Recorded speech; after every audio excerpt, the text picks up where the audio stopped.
We started out in a small building. All it had was a tarp on top, so we put a roof on it. We outgrew that. Right now we have approximately 268 children there.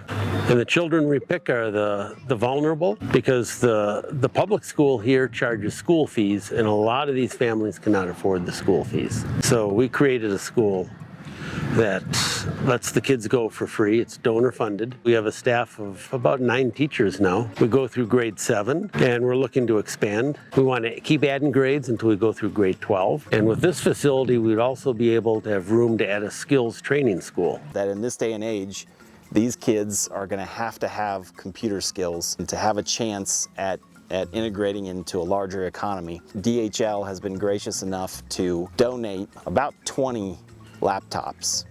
We've taken a room in part of the school, and Joel and Jared spent a couple of days building desks and making a really nice computer lab. It really looked nice. It looked like something that could appear in any school in the United States. With this facility, I think we can go up to 500, maybe 600 students in a place like this. There's that many kids that don't have a school to go to. We are in a temporary facility now with the 268 students. I believe we had about 500 students on a waiting list. So these kids aren't going to school.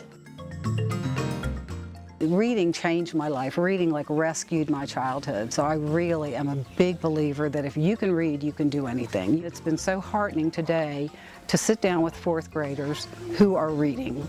It's not super fluent. It's not like your 4th grader might read, but they're getting there. By the time they're in 7th grade, they're reading. So our funding comes from family and friends. Almost everybody who contributes to the ministry I know personally.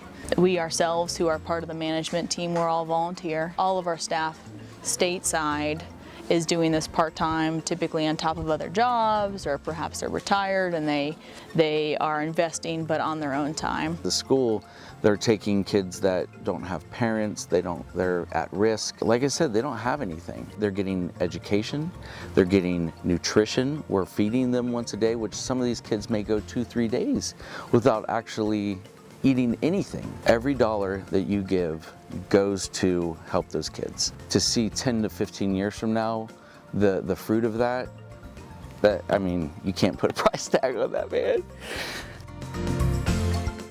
I think the most personal way to get involved is coming and seeing what's going on, seeing how the money is spent, seeing what kind of impact it has, seeing the country of Zambia, seeing the continent of Africa. That's, to me, what makes the impact truly special and truly personal.